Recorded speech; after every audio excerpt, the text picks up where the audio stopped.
What if I told you an invisible economic war is raging, not overseas, but right on our northern border? What if I told you that while America debates, distracts, and divides, our manufacturing heartland is being hollowed out, state by state, factory by factory? This isn't just about jobs, it's about sovereignty. It's about the very future of the American dream. Tonight, we expose a silent crisis, a massive industrial exodus that is stripping our nation of its wealth, its innovation, and its future. Factories are leaving. 10 states losing jobs right before your eyes. In a move so strategic, so calculated, it will leave you stunned. In the last 2 years alone, an estimated 12,000 critical manufacturing jobs have vanished from the U.S., directly relocated to our neighbor to the north. That's just the tip of a rapidly melting iceberg. But here's the twist: this isn't an accident. It's a deliberate strategy by Canada, weaponizing incentives, and the U.S. is losing. And the state losing the most will shock you to your core. While the world was busy watching geopolitical tensions flare in the East and economic anxieties ripple across the globe, a quieter, more insidious collapse began right here at home. For decades, American manufacturing was the envy of the world. It built our middle class, fueled our innovation, and cemented our place as an economic superpower. But now, that foundation is cracking under the weight of an unprecedented shift. The culprit? Our neighbor, Canada. Their government, through aggressive tax breaks, substantial investment subsidies, and a more favorable regulatory environment, has quietly become a magnet for American industries. It's a strategic play, a masterclass in economic jiu-jitsu, turning our own vulnerabilities against us. They're offering a siren song that's proving irresistible to corporate boardrooms, desperate for higher margins and fewer headaches. We're talking about more than just cheap labor. We're talking about a complete reimagining of supply chains, a calculated move to capture entire sectors of advanced manufacturing, from automotive to clean energy tech. This isn't just about job losses. It's about the erosion of our industrial base, the weakening of our national security, and the quiet death of once vibrant American towns. This crisis isn't being shouted from the headlines. It's a slow-motion disaster, unfolding in whispers and local news reports that never quite connect the dots. But tonight, we connect those dots. We reveal the 10 states caught in the crosshairs, the places where the American manufacturing dream is dying, one factory floor at a time. The implications for your state, your job, your future are profound. 1. Ohio, the heart of the Rust Belt, bleeding out.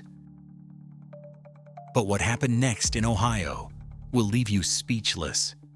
For generations, Ohio was the very definition of American manufacturing might.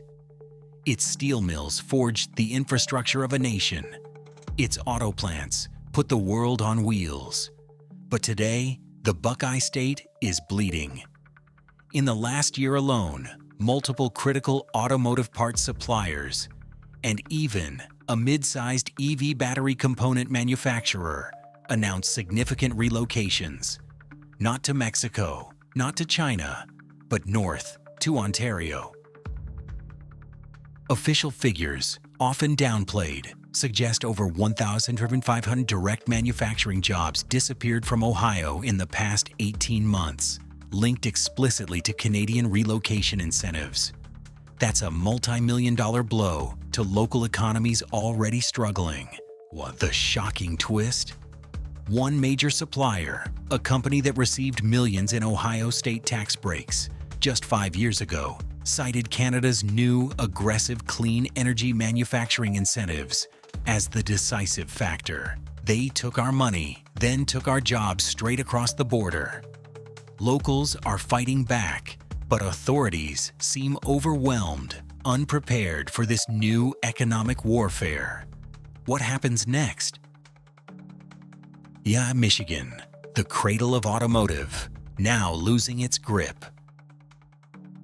If you thought Ohio was bad, wait until you see what's happening in Michigan. It's far worse. Michigan, the undeniable birthplace of the modern automotive industry, the state that survived the 2008 meltdown, is now facing a new silent assault. While Detroit fought its way back, the critical support industries, the parts makers, the tool and die shops that are the true backbone of the auto sector, are now vanishing.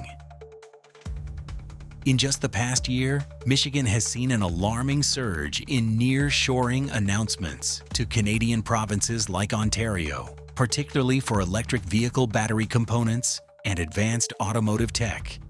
We're talking about an estimated 2,000 jobs, vital, high-skill positions, now shifting to Canada, enticed by government grants covering up to 30% of new facility construction and lower energy costs. The twist? Many of these are smaller, family-owned operations, squeezed by supply chain pressures, and seeing Canada as their only lifeline. The state that bailed out General Motors and Chrysler might now be losing the very fabric of its industrial identity to a strategically aggressive neighbor. But if you thought the auto industry was the only target, you haven't seen what's happening to Pennsylvania. The Pennsylvania, from steel to silence. Pennsylvania was once forged in steel and powered by coal, a symbol of industrial America. Today, its manufacturing sector is evolving, but not always for the better. The state's diversification into advanced materials, robotics, and even some high-tech electronics was supposed to be its salvation. But here's the twist. Even these cutting-edge industries are now vulnerable. Recent reports from regional economic development agencies, often buried deep in quarterly summaries, indicate that several specialized manufacturing firms, particularly those involved in precision engineering and niche industrial components, have quietly ceased operations in Pennsylvania, only to re-emerge with major investment announcements in Quebec or Ontario. We're talking about hundreds of high-paying jobs, the very jobs that were supposed to redefine Pennsylvania's future. Canada's incentive programs, especially those targeting R&D and advanced manufacturing, are simply too compelling for some to ignore. This isn't just about old economy jobs anymore. It's about the next generation of American industry being poached before it can even fully take root. But if the East Coast is under siege, what about the industrial heartland of the Midwest? For Indiana, the crossroads of America at a crossroads of decline. Indiana proudly calls itself the crossroads of America, a critical logistical hub for manufacturing and distribution. For years, its low taxes and business-friendly environment were a magnet for industries, from RVs to pharmaceuticals. But now, even Indiana is feeling the chill of the Canadian exodus. You won't believe what's happening. Multiple mid-sized companies, particularly in appliance manufacturing and specialized industrial machinery, have publicly acknowledged shifting expansion plans, and in some cases, existing production lines north of the border. One prominent refrigerator manufacturer, a household name, quietly announced a new assembly plant in Ontario, citing unforeseen supply chain challenges and competitive energy costs in the US. The untold story? Canada offered a multi-million-dollar direct grant for the new facility, dwarfing anything Indiana could counter. We're talking about an estimated 800 direct jobs, plus hundreds more in the supply chain, ripped out of Hoosier communities. The twist? Some of these companies had operated in Indiana for over 50 years, their roots seemingly unshakable, now uprooted by a better deal just across the border. If Indiana, with its pro-business reputation, can't hold them, who can? Then Wisconsin, the cheese state, losing its industrial grind. Wisconsin, known for its dairy and its durable industrial goods, boasts a resilient manufacturing base, from heavy machinery to specialized tools. But this resilience is now being tested by the relentless pull of Canadian incentives. What's going wrong, and why? The answer lies in the nuanced but powerful appeal of Canada's regulatory landscape and workforce programs. Recent data from regional job boards paints a stark picture. A noticeable decline in new manufacturing job postings, correlated with an uptick in Canadian firms aggressively recruiting skilled trades from Wisconsin. Moreover, two significant instances of specialized equipment manufacturers, firms that supply critical components to the entire North American agricultural and construction sectors, have announced plans to consolidate operations in Manitoba and Quebec. The reason? Access to cheaper, government-subsidized renewable energy and a workforce training system that Canada's federal government heavily subsidizes. It sounds impossible, but it's real. This isn't just about factories. It's about the intellectual capital, the skilled labor, and the precision engineering expertise that forms the very bedrock of Wisconsin's industrial strength. Now quietly being siphoned away. But if Wisconsin's industrial foundation is cracking, what does that mean for its neighbor, Illinois? Illinois, the prairie state, facing an industrial dust bowl. Illinois, once the industrial behemoth of the Midwest with its sprawling agricultural equipment factories and heavy machinery plants, is now facing a quiet economic catastrophe. While Chicago's financial towers may gleam, the state's industrial heartland, stretching from Rockford to Peoria, is being systematically dismantled. You won't believe the scale of the erosion. In the past 2 years, Illinois has seen at least 3 major industrial equipment manufacturers, critical players in sectors from construction to farming, announce new or expanded operations in Canada. Their justification? Access to Canada's streamlined export protocols for agricultural machinery and significant investment tax credits for large-scale equipment production. This means hundreds, potentially thousands, of high-wage assembly and engineering jobs evaporating from Illinois. The most shocking twist? One company, a legacy manufacturer employing over 700 people in downstate Illinois, recently confirmed their expansion budget for the next 5 years is almost entirely allocated to new Canadian facilities, effectively freezing any significant growth or job creation in their U.S. operations. The breadbasket of the world is losing its industrial backbone, and the consequences could be devastating. But if traditional industrial states are vulnerable, what about the new manufacturing hubs of the South? Yet to North Carolina, the Southern boom, turning bust? For decades, North Carolina spearheaded the Southern industrial boom, attracting textiles, furniture, and more recently, advanced materials and biotech manufacturing. It was seen as diversified, robust. But here's the twist. Even the South's new industrial strongholds are not immune to Canada's aggressive economic poaching.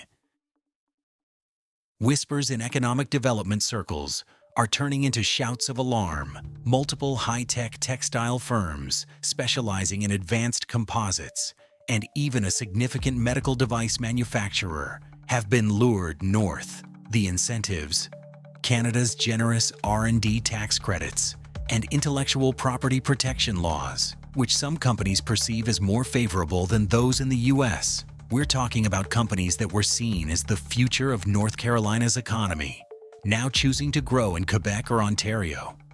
Over the last 12 months, reports suggest at least 600 highly specialized manufacturing jobs have been redirected to Canada from North Carolina alone.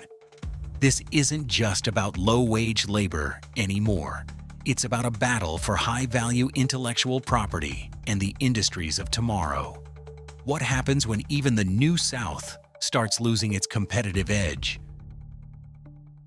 Oit, Missouri, the show-me state losing its show. Missouri, often seen as a bellwether state, with a diverse economy spanning agriculture, aerospace, and automotive assembly, is now showcasing a troubling trend. A quiet but persistent industrial bleed to its northern neighbor. The conflict here isn't just economic. It's about a state struggling to define its industrial future while its past slips away. Recent analysis of state business permits and Canadian investment reports reveals a disturbing pattern. Several mid-sized firms, particularly those in specialized auto parts and general industrial fabrication, have either shut down or significantly downsized their Missouri operations, while simultaneously announcing new, substantial investments in Canada's central provinces. The numbers are hard to ignore. An estimated 500 manufacturing jobs lost or diverted from Missouri over the past year. But here's the real shocker. One major aerospace parts supplier, a company vital to the national defense supply chain, has reportedly shifted a significant portion of its new production line for commercial aircraft components to a facility near Montreal, enticed by Canada's federal innovation grants and skilled labor programs. A state thought diversified is now facing unique vulnerabilities, impacting sectors that are critical to national security. But if Missouri is struggling, what about its neighbor to the south? Kentucky, bluegrass and broken promises.